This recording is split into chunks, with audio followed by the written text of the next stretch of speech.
राम नाईक को पद्म भूषण से नवाजा गया। राम नाईक की राजनीतिक जीवन कैसा था और क्या है उनका जीवन, चलिए दिखाते हैं। 2004 के लोकसभा चुनाव में मुंबई उत्तर सीट से राम नाईक को अभिनेता गोविंदा ने चुनाव हरा दिया।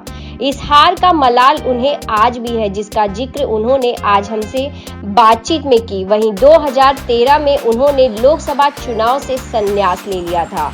बाद में राम नाईक को उत्तर प्रदेश का राज्यपाल बना दिया गया था। उत्तर प्रदेश के पूर्व राज्यपाल राम नाईक भारतीय राजनीति के बेबाक नेताओं में से एक है। राम नाईक को पद्म भूषण के सम्मान से नवाजा गया। अपने लंबे सामाजिक और राजनीतिक जीवन में उन्होंने लोगों की समस्याओं को प्राथमिकता दी। अपनी कार्यशैली की वजह से राम नाईक सक्रिय राजनीति से दूर होने के बावजूद लोगों के मानस में बने रहे। लगभग 4 दशक तक सक्रिय राजनीति में रहने के बाद उन्होंने साल 2014 में उत्तर प्रदेश के राज्यपाल के पद की शपथ ली थी। वह साल 2019 तक इस पद पर बने रहे थे। हालांकि इसके बाद उन्होंने सक्रिय राजनीति में लौटने का ऐलान भी किया था। पूर्व राज्यपाल राम नाईक का जन्म 16 अप्रैल 1934 को महाराष्ट्र के सांगली में हुआ था। शुरुआती शिक्षा जिले के आटपाड़ी गांव में हुई थी, जिसके बाद 1954 में उन्होंने पुणे के वाणिज्य महाविद्यालय के बीकॉम की डिग्री ली। वहीं मुंबई में किशन चंद्र चेलाराम डिग्री कॉलेज से 1958 में एलएलबी में मास्टर किया। इसके बाद उन्होंने अकाउंटेंट जनरल के ऑफिस में अपर श्रेणी लिपि के पद पर काम शुरू किया। बाद में उनका प्रमोशन हुआ और 1969 तक कंपनी सचिव और प्रबंधक सलाहकार के पद पर पहुंच गए। राम नाईक बचपन से ही राष्ट्रीय स्वयंसेवक से जुड़ गए थे। राम नाईक की जीवन जो है वो काफी सरल स्वभाव का रहा। वो सरलता के साथ जीवन जी रहे हैं, जो आज भी उनके घर पहुंचने के बाद देखने को मिला। वहीं आपको बता दूं, राम नाईक की उम्र इस समय 90 वर्ष है, लेकिन आज भी कार्यक्रमों में पहुंचकर जिस तरह से उनकी ऊर्जा देखते हैं लोगों को भी लगता है कि इस उम्र में किस प्रकार से राम नाईक आज भी कार्यरत है। तो देखिए राम नाईक का क्या कुछ कहना था सक्षम न्यूज इंडिया से खास बातचीत में। इस पुरस्कार का तो एक दृष्टि से देखा जाए तो मैं निमित्त हूँ। ये पुरस्कार मिला है मुंबई में। जब से मैं पहले भारतीय जनसंघ में और बाद में भारतीय जनता पार्टी में काम कर रहा हूँ, तब से जो कार्यकर्ता मेरे साथ आए संगठन के काम में, या फिर मैं विधानसभा का सदस्य बना तब, या फिर उसके बाद लोकसभा का सदस्य बना तब, और केंद्र में मंत्री था तब, और बाद में उत्तर प्रदेश जैसे देश के सबसे बड़े राज्य का मैं राज्यपाल बना तब, जिन सहयोगियों ने मुझे सहयोग दिया उनके कारण मुझे ये प्राप्त हुआ है, और इसलिए ये मैं उसका एक प्रतीक हूँ। लेकिन जो मिला है वो सबके सेवा के कारण मिला है, ऐसा मैं मानता हूँ। देखिए, मुझे राजनीति में, जैसे मैंने बताया, 2 प्रकार का राजनीति में काम होता है। एक तो संगठन का काम होता है और दूसरा चुनकर आने के बाद जनप्रतिनिधि का होता है। तो मैं मुंबई में पूरे मुंबई का जनसंघ का संगठन मंत्री था, और उन दिनों में ऐसा था कि संगठन मंत्री चुनाव नहीं लड़ते थे। तो मैं बहुत अच्छी नौकरी थी वो छोड़कर पार्टी के काम के लिए संगठन मंत्री बना, और उस समय पर पूरे मुंबई में मात्र 2 नगर सेवक चुनकर आए थे। और ऐसे स्थिति में काम करते करते फिर जनता पार्टी का एक दौर आया। उस समय पर भारतीय जनता पार्टी उसमें विलीन हो गई, और फिर जनता पार्टी के कुछ नेताओं ने ये कहा कि भाई आपको एक तो आरएसएस में रहना है या पार्टी छोड़ना है। तो अटल बिहारी वाजपेयी जो हमारे नेता थे, उन्होंने बताया उनको कि भाई हमारा और राष्ट्रीय स्वयंसेवक संघ का संबंध माँ बेटे का संबंध है, तो हम बेटे हैं, माँ को कभी छोड़ नहीं सकते हैं। आप चाहते हैं तो हम पार्टी छोड़कर जाएंगे, और इसलिए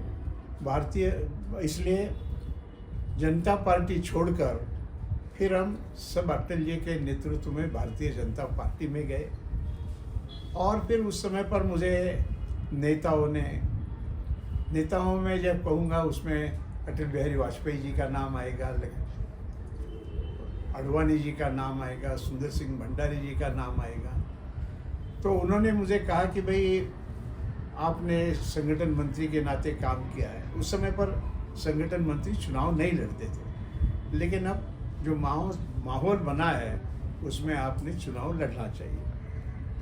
तो इसलिए वैसे तो मैंने गोरेगांव से, जहाँ मैं रहता हूँ, वहाँ से चुनाव लड़ना चाहिए था, लेकिन श्रीमती मृणाल गोरे पानीवाली बाई करके जो प्रसिद्ध थी, वो जनता पार्टी में इस समय पर थी, और यहाँ से वो सांसद करके चुन कर गई थी। तो उनका आग्रह था कि राम नाईक को क्या है, वो कहाँ भी खड़े होंगे तो उसके लिए काम करेंगे। लेकिन हमारे यहाँ बाबूराव सामंत करके थे, तो उनको यहाँ से टिकट दिया जाए। तो इसलिए बाबूराव सामंत यहाँ से लड़े, वो भी जीत गए, और मैं बोरीवली में चुनाव लड़ने के लिए गया। और उस चुनाव का नतीजा ये था कि जो मतदान हुआ उसमें से 65% वोट मुझे मिले, और तब से मैं बोरीवली का विधायक बन गया। 3 बार मैं विधायक था, 5 बार सांसद था, उसमें भी बोरीवली का बड़ा योगदान था। अब गोपाल शेट्टी जी ये यहाँ बैठे हैं, वो तो मेरे पास एक शिकायत लेके आए थे, और हमारे यहाँ कुछ काम नहीं होता है वगैरह, और गुस्से में ज़रा, आप लोगों को भी मालूम होगा, वो जल्दी गुस्से में आ जाते हैं। तो गुस्से में वो जाने के लिए मैंने बोला ठहरो ठहरो ठहरो, तो उनकी और मेरी पहचान हुई। फिर उसमें से हमको लगा कि भाई ये लोगों के काम के लिए, जनसेवा के लिए उपयुक्त कार्यकर्ता है, तो हमने उनको नगर पालिका का, महापालिका का चुनाव लड़ने के लिए उनका नाम तय किया। फिर वो नगर सेवक के नाते, फिर उप महापौर के नाते, फिर विधायक के नाते, और मैं जब नहीं तो लोकसभा के लिए वही बने। तो यह जो मुंबई में भारतीय जनता पार्टी का विकास हुआ, मैंने आपको प्रारंभ में बताया कि हमारे केवल 2 नगर सेवक थे, आज 82 नगर सेवक भारतीय जनता पार्टी में है। मुंबई में सबसे महत्वपूर्ण, ज़्यादा मतदान, ज़्यादा लोगों का समर्थन भारतीय जनता पार्टी में मिलता है, और इसी भूमिका में मैं चुनाव हट गया। वो गोविंदा ने चुनाव लड़ा था, उसके कारण मैं हार गया। तो मैंने हारने के बाद मैं पार्टी का काम करता रहा, पार्टी भी मुझे काम देती रही। तो मुझे पहले 3 साल के लिए, 2004 से 2007 के लिए मुझे काम दिया गया अनुशासन समिति का। सारे देश में अनुशासन ठीक रहे कार्यकर्ताओं में देखने का काम किया। तो आपको आश्चर्य लगेगा कि मैं थोड़ा अनुशासन के बारे में बहुत आग्रह रखने वाला हूँ। तो मेरे कार्यकाल में हमने 2 लोगों को पार्टी से निकाल दिया। एक नाम था उमा भारती, जिन्होंने भी पार्टी के लिए बहुत कुछ काम किया था, लेकिन उन्होंने एक ऐसा वक्तव्य दिया था वो पार्टी के लिए योग्य नहीं था। और दूसरे, उस समय पर दिल्ली के जो मुख्यमंत्री थे मदन लाल खुराना जी, उन्होंने भी ऐसा ही वक्तव्य दिया था। तो सारी जांच करके ये दोनों को पार्टी में से हमने निकाल दिया था। कि मैं आपको ये बताऊं कि हमारे खून में अनुशासन भरा हुआ है।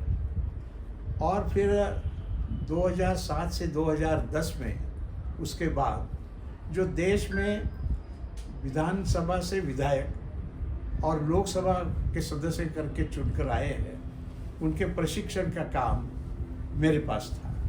पार्टी ने गुड गवर्नेंस सेल, मतलब अच्छा काम कैसे किया जाए तो जितने मंत्री थे उन मंत्रियों का प्रशिक्षण का काम एक दृष्टि से मेरे पास था। तो जिन राज्यों में सरकारें हैं, और फिर 2014 से 2014 में ये सरकार आई, मोदी जी प्रधानमंत्री बने, तो देश का सबसे बड़ा जो राज्य है उत्तर प्रदेश, उसका वहाँ मुझे राज्यपाल करके चुना गया। ये मेरा कार्य है, और कार्य में उत्तर प्रदेश का राज्यपाल करके काम करते समय भी लोगों ने कहा कि भाई इन्होंने राजभवन को लोक भवन बना दिया है, और ऐसा काम किया है कि ऐसा राज्यपाल कभी उत्तर प्रदेश में नहीं था। मैं ज़्यादा स्तुति नहीं कर रहा हूँ, लेकिन एक जानकारी आपको दे रहा हूँ। तो ऐसा काम करने के लिए मिला, कई प्रकार के काम मैंने किए, लेकिन आपको मेरा जो चलने का मार्ग है वह मैंने आपको बताया। और फिर ऐसे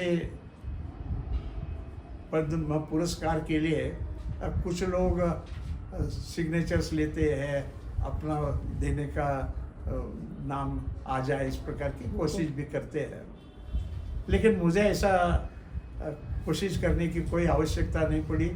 न मैं ये सोचता था। कल शाम को मुझे दिल्ली से फ़ोन आया होम डिपार्टमेंट के सेक्रेटरी का कि ऐसा ऐसा आपका नाम तय हो गया है और आप इसका स्वीकार करेंगे ना। फिर मैंने उनको कहा कि मैं अवश्य इसका स्वीकार करूं, क्योंकि ये स्वीकार मतदाताओं के लिए है, ये स्वीकार कार्यकर्ताओं के लिए है। और फिर मैंने धन्यवाद दिए गृह मंत्री अमित शाह जी को। फिर उनको कहा मैं मोदी जी को भी फ़ोन कर रहा हूँ और राष्ट्रपति उनको भी, और इसलिए ये सब मुझे भी पहचानते हैं। तो एक स्नेह भाव से मिला हुआ ये पुरस्कार है, और उसका स्वीकार करने में मुझे आनंद होता है। और जैसे मैंने शुरू में बताया, ये मेरे साथ जो काम करते रहे वो कार्यकर्ता का एक प्रतिनिधि के नाते ये सम्मान मुझे मिला है। नहीं, उसके बाद ही ऐसा नहीं। अब लोगों ने मुझे कितना सम्मान दिया। देखिए, मुंबई जैसे शहर में मैं तो नौकरी के लिए आया था 1954 में, और अकाउंटेंट जनरल के दफ्तर में मैं क्लर्क करके काम कर रहा था। फिर पार्टी के लिए नौकरी छोड़कर मैं संगठन मंत्री बना था। तो मुंबई में बहुत पार्टी है, बड़ी बड़ी पार्टियों के बड़े बड़े नेता हो गए। जरा नाम बताऊं तो भी आपको आश्चर्य लगे। कांग्रेस के सका पाटिल करके थे उस जमाने में, तो उनके बारे में ऐसा कहा जाता है कि वो पत्थर को भी खड़ा करेंगे तो वो आदमी चुनकर है, वो पत्थर चुनकर आएगा, इतने वो लोकप्रिय थे। फिर कांग्रेस के कॉमरेड डांगे कम्युनिस्ट पार्टी में अंतर्राष्ट्रीय उनको बहुत प्रसिद्धि मिली थी, वो मुंबई के थे। समाजवादी पार्टी के अशोक मेहता थे, प्रोफेसर दंडोते थे। रिपब्लिकन पार्टी के डॉक्टर बाबा साहेब आम्बेडकर भी यहाँ से ही थे। इसमें से कोई भी 3 बार से अधिक लोकसभा में चुनकर नहीं गए। मेरा ये भाग्य रहा है कि मुझे 5 बार लोकसभा में जाना। जब मैं विधायक के नाते था तो हम अपोजिशन में थे, और अपोजिशन के नाते भी जो मैंने काम किया, स्वाभाविक तौर पर लोग जब फिर से चुनकर देते हैं तो एक जो खुशी का आनंद होता है, वो कार्य सेवा का जो आनंद है वो मिलता है, और मैं वो लेता रहा हूँ।